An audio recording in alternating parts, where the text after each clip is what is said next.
রাজনৈতিক দল ও ছাত্র সংগঠনগুলোর সঙ্গে বৈঠক করবেন প্রধান উপদেষ্টা। আসতে পারে জাতীয় ঐক্যের ডাক, জানালেন প্রেস সচিব। আগরতলায় কনসুলার সেবা বন্ধ বাংলাদেশের একটি ইস্যু দিয়ে ঢাকা দিল্লি সম্পর্ক মূল্যায়ন করা যাবে না, বললেন প্রণয় ভার্মা। ত্রিপুরায় হাইকমিশনে হামলার ঘটনায় দেশ জুড়ে বিক্ষোভ। বাংলাদেশের বিরুদ্ধে পরিকল্পিত আগ্রাসনের পথে ভারত, অভিযোগ বিএনপির। এবং 2023 সালে সর্বোচ্চ দুর্নীতি আইন শৃঙ্খলা পাসপোর্ট বিআরটিএ খাতে, বলছে টিআইবি। ঘুষ লেনদেনের শীর্ষে বিচার বিভাগ, ব্যাংকিং ও ভূমি সেবা।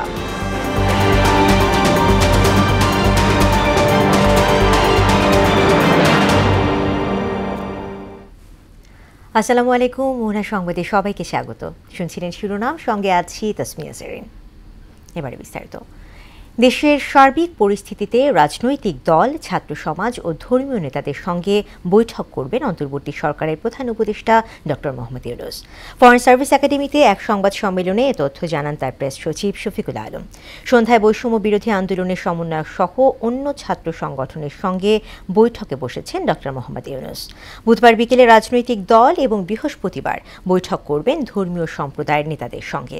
প্রেস সচিব জানান, সব দল ও পক্ষের সঙ্গে বৈঠক শেষে জাতীয় ঐক্যের ডাক দেবেন প্রধান উপদেষ্টা। আর আগামীকাল এবং তার পরের দিন, আগামীকাল উনি বাংলাদেশের সমস্ত পার্টির সাথে, মেজর পার্টিগুলোর সাথে যারা সবাইকে উনি ইনভাইট করেছেন, একটা ডায়ালগ হবে আর কি, তাদের সাথে কথা হবে এটা।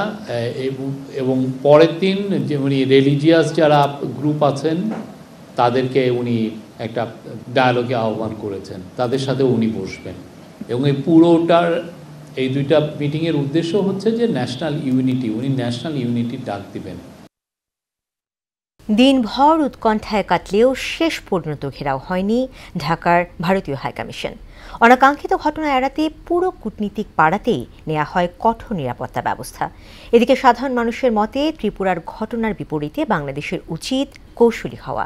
তবে একই ঘটনার পুনরাবৃত্তি হলে পররাষ্ট্রনীতি বদলাতে হবে বলেও মনে করেন তারা। এমআর আসাদের রিপোর্ট।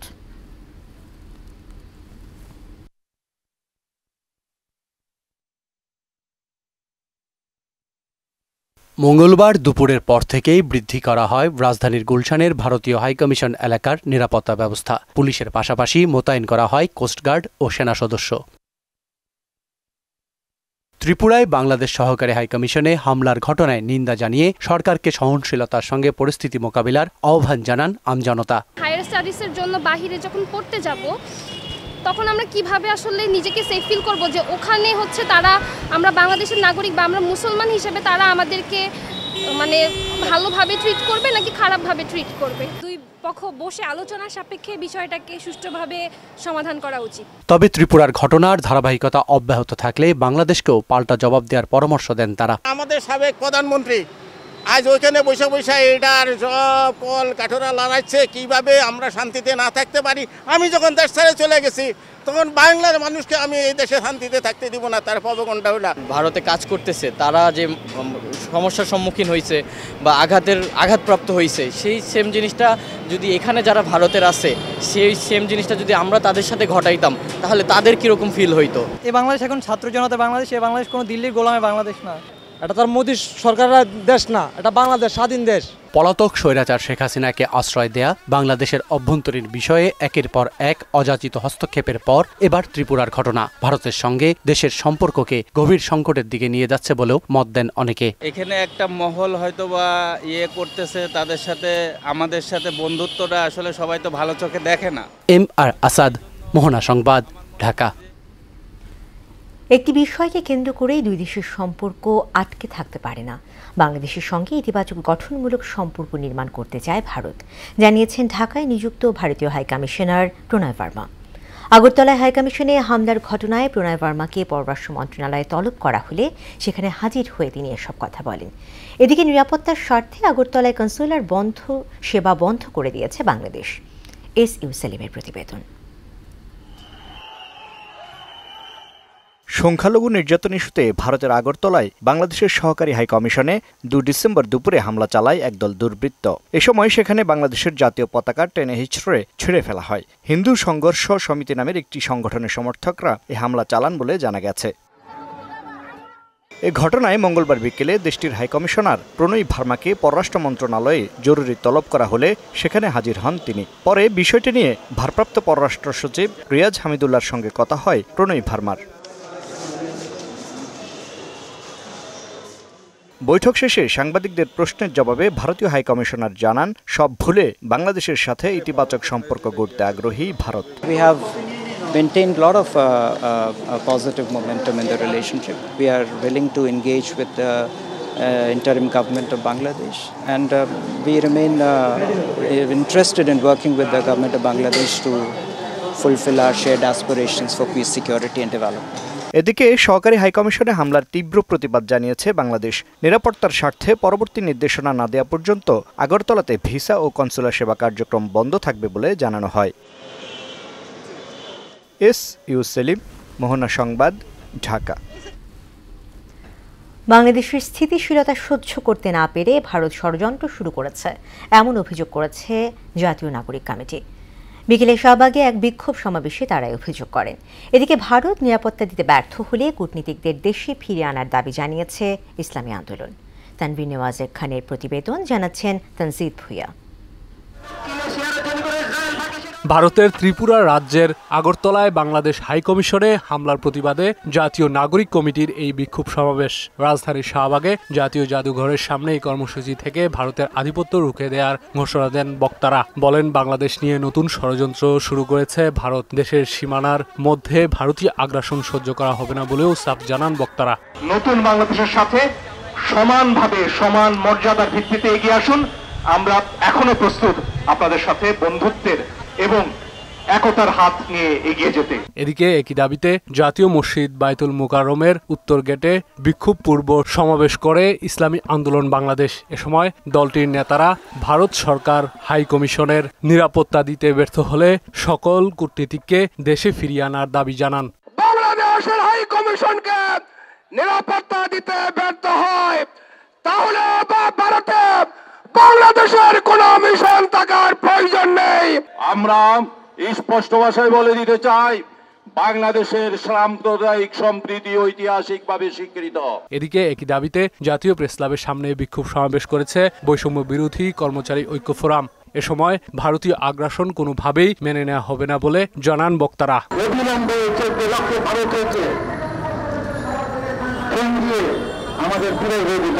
তানজিদ ভুঁইয়া, মোহনা সংবাদ, ঢাকা।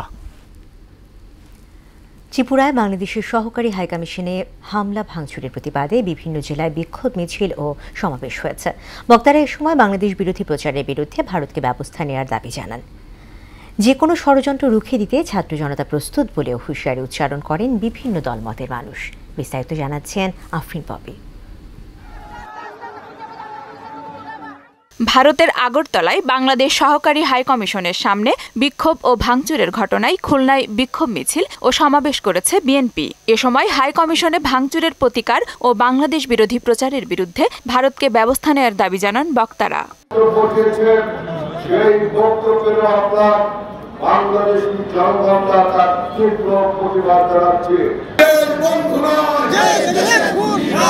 একই দাবিতে কুমিল্লায় বিক্ষোভ মিছিল করেছে কুমিল্লা মহানগর ও দক্ষিণ জেলা বিএনপি। বিক্ষোভ মিছিলে নেতৃত্ব দেন কুমিল্লা দক্ষিণ জেলা বিএনপির আহ্বায়ক ও কেন্দ্রীয় বিএনপির ত্রাণ ও পুনর্বাসন বিষয়ক সম্পাদক আমিনুর রশিদ ইয়াসিন। এ সময় তিনি জানান, ভারতের আধিপত্য আর মেনে নেওয়া হবে না। আমাদের জাতীয় পতাকা এবং আমাদের এমবাসিতে যেই দুর্ভাগ্যজনক এবং তিরস্কারযোগ্য যে হামলা হয়েছে, এটা তীব্র নিন্দা জানাচ্ছি। কলকাতায় বাংলাদেশের জাতীয় পতাকা অবমাননা ও ভারতীয় আগ্রাসনের বিরুদ্ধে নাটোরে বিক্ষোভ মিছিল ও সমাবেশ করেছে বৈষম্য বিরোধী ছাত্র আন্দোলন। এ সময় ভারতের যে কোনো ষড়যন্ত্র মোকাবেলায় প্রস্তুত রয়েছে বলে জানায় ছাত্র সমাজ। এরকম নিচু মানসিকতার তারা ভিয়েনা চুক্তি ভঙ্গ করে আফরিন পপি, মোহনা সংবাদ।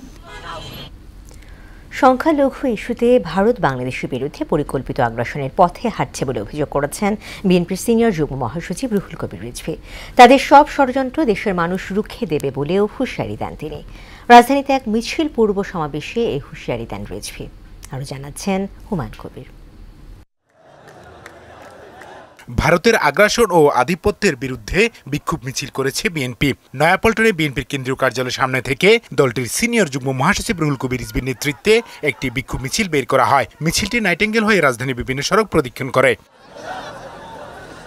মিছিল পূর্ব সংক্ষিপ্ত বক্তব্যে বিএনপি নেতারা ভারতের সব ষড়যন্ত্র রুখে দেওয়ার প্রত্যয় জানান। প্রয়োজনে দেশের প্রতিটি মানুষ তার স্বাধীনতা সার্বভৌমত্বের জন্য লড়াই করবে, তবুও কোনো বিদেশি অপশক্তির কোনো আঙ্গুলি হেলে এই দেশ আর কোনো দিন পরিচালিত হবে না।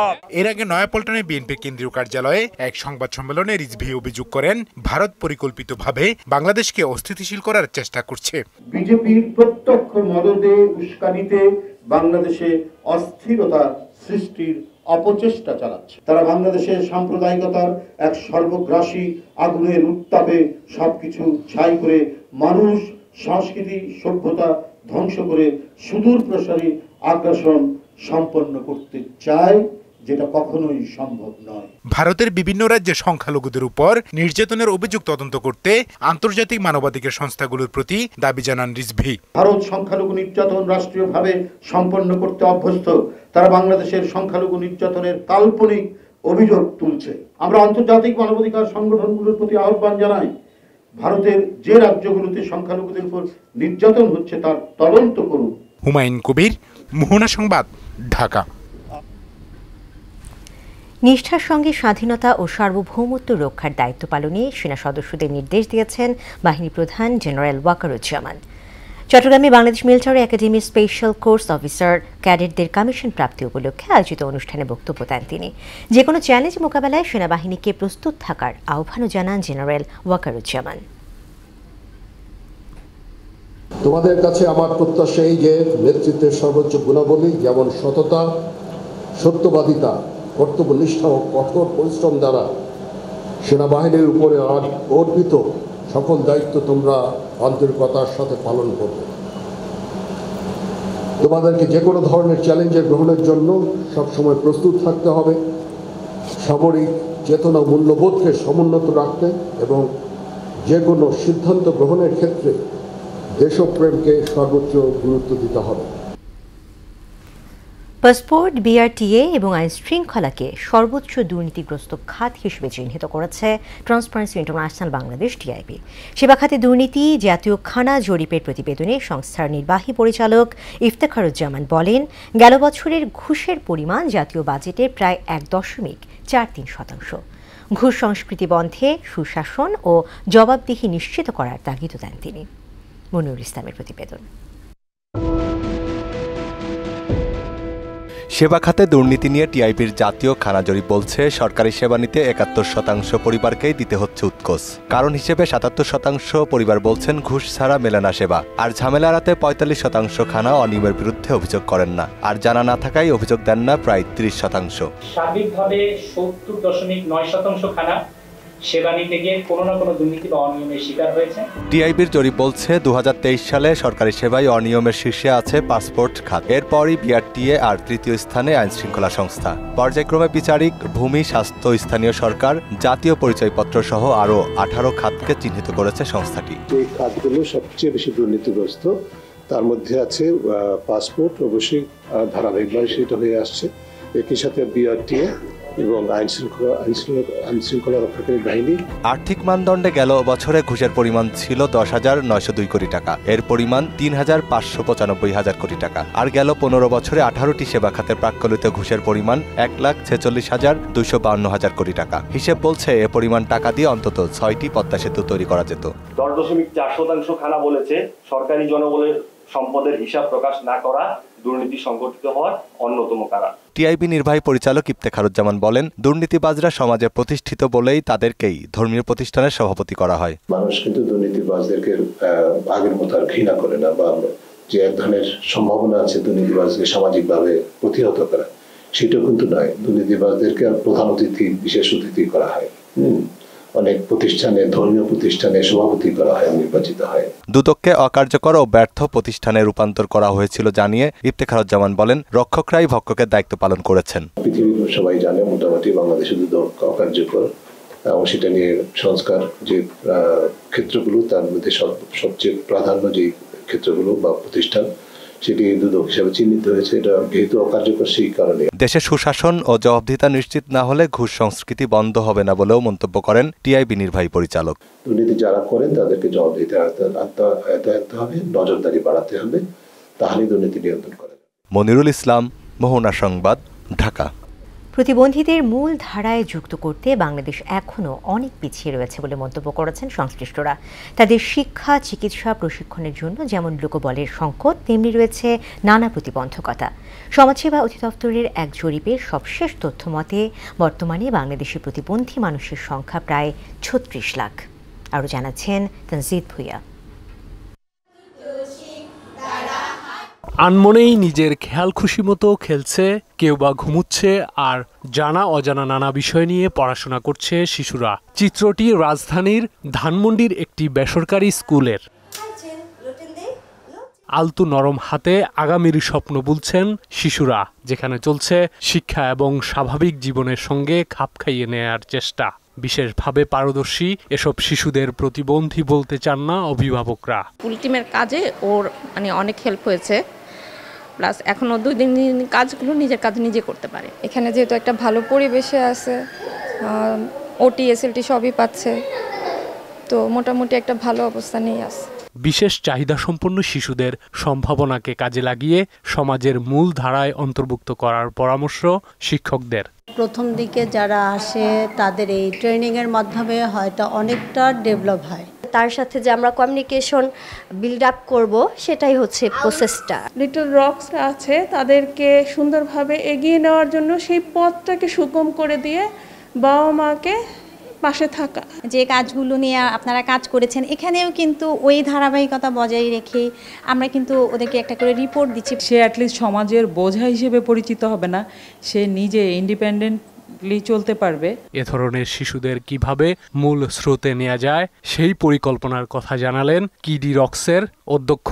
মাইল্ড লেভেলের বা মডারেট লেভেলের যে স্টুডেন্টগুলো আছে, এএসডি চাইল্ড হোক বা অন্য কোনো ডিসেবিলিটিতে আছে, তাদেরকে কিন্তু আমরা একটু সাপোর্ট দিলে মেইন স্ট্রিম স্কুলে আমরা পাঠাতে পারি।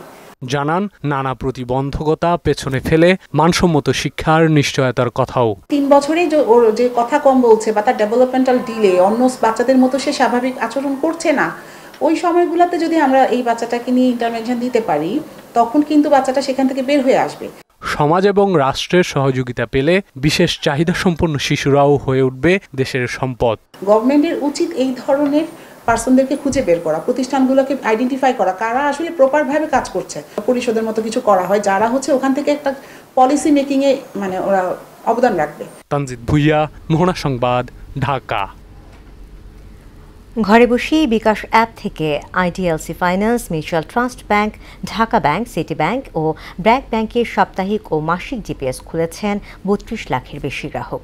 বিকাশ অ্যাপ থেকে গত 3 বছরে এসব জিপিএস খোলা হয়েছে। যৌথ উদ্যোগে এ প্রয়াসকে এগিয়ে নিতে রাজধানীর এক কনভেনশন সেন্টারে অংশীজনদের নিয়ে মতবিনিময় সভার আয়োজন করে বিকাশ। এতে প্রধান অতিথি ছিলেন বাংলাদেশ ব্যাংকের ডেপুটি গভর্নর মোহাম্মদ জাকির হোসেন চৌধুরী। এছাড়া উপস্থিত ছিলেন বিকাশের প্রতিষ্ঠাতা ও সিইও কামাল কাদির ও আর্থিক প্রতিষ্ঠানগুলোর সিইও সহ অন্যান্যরা। দেশের বাইরের খবর। ইসরায়েলি বর্বরতায় গাজায় আরও 37 ফিলিস্তিনি নিহত এবং অর্ধশত ফিলিস্তিনি আহত হয়েছেন। এতে 44,500-তে ঠেকেছে প্রাণহানি। এদিকে যুদ্ধবিরতির মধ্যে লেবাননে হামলা চালিয়ে 11 জনকে হত্যা করেছে ইসরায়েলি সেনারা। অন্যদিকে অভিষেকের আগে জিম্মি মুক্তি না দিলে হামাসকে কঠিন পরিণতির হুঁশিয়ারি দিয়েছেন নতুন মার্কিন প্রেসিডেন্ট ডোনাল্ড ট্রাম্প। ইশতিয়াক হোসেনের ডেস্ক রিপোর্ট। বিপর্যস্ত গাজায় হামলা অব্যাহত রেখেছে ইসরায়েল। সবশেষ খান ইউনিস, জাবালিয়া সহ মধ্য উত্তর গাজার বিভিন্ন আশ্রয় কেন্দ্রে বিমান হামলা চালিয়ে আরও 37 ফিলিস্তিনিকে হত্যা করেছে নেতানিয়াহু সেনারা। গেল বছর গাজায় ইসরায়েলি হামলার পর থেকে হামাসের কবজায় থাকা 33 জিম্মি সহ এ পর্যন্ত প্রায় 350 মানবিক সহায়তা কর্মী নিহত হয়েছে বলে জানিয়েছে জাতিসংঘ। সিরিয়ায় নতুন করে ছড়িয়ে পড়া সংঘর্ষে প্রায় 50,000 মানুষ বাস্তুচ্যুত হয়েছে বলে জানিয়েছে সংস্থাটি। বিদ্রোহীরা এরই মধ্যে সিরিয়ার দ্বিতীয় বৃহৎ নগরী আলেপ্পোর বেশিরভাগ অংশের দখল নিয়েছে। গত বুধবার সিরিয়ায় বিদ্রোহী বাহিনী দেশটির সেনাবাহিনীর উপর হামলা শুরু করে। নতুন করে সংঘাত শুরু হওয়ার পর থেকে এ পর্যন্ত 457 জনের বেশি মানুষ নিহত হয়েছেন বলে জানিয়েছে Syrian observatory for human rights. এদিকে শপথ নেওয়ার আগে সব জিম্মি মুক্তি না হলে হামাসকে কঠিন পরিণতি ভোগ করতে হবে বলে হুঁশিয়ারি দিয়েছেন নবনির্বাচিত মার্কিন প্রেসিডেন্ট ডোনাল্ড ট্রাম্প। ওদিকে গণহত্যার দায় ইসরায়েলকে বর্ণবাদী রাষ্ট্র ঘোষণা করেছে বিশ্বের অন্যতম প্রাচীন ও প্রভাবশালী বিতর্ক সংগঠন অক্সফোর্ড ইউনিয়ন। যুদ্ধবিরতি লঙ্ঘন করে লেবাননে আবারও বিমান হামলা চালিয়েছে ইসরায়েল। সোমবারের ওই হামলায় দক্ষিণাঞ্চলের তালুসা ও হেরিস শহরে আরও 11 জন নিহত হয়েছে। গত 27 নভেম্বর যুক্তরাষ্ট্র ফ্রান্সের মধ্যস্থতায় দেশটিতে যুদ্ধবিরতি কার্যকর হয়। ইশতিয়াক হোসেন, মোহনা সংবাদ। শেষ করব মোহনা সংবাদ, যাবার আগে শিরোনাম।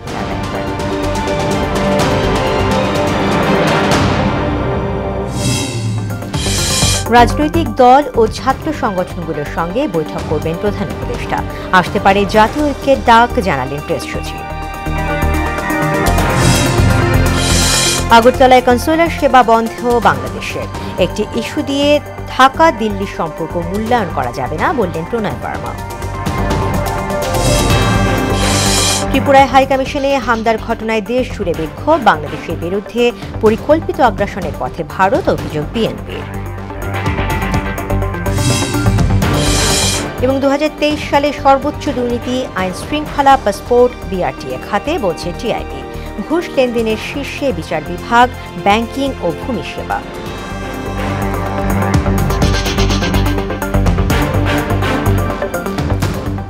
দর্শক, এই ছিল মোহনা সংবাদে। পরবর্তী সংবাদ রাত 12:30টায়। এছাড়া মোহনার সবশেষ খবর জানতে ভিজিট করুন www.mohana.tv।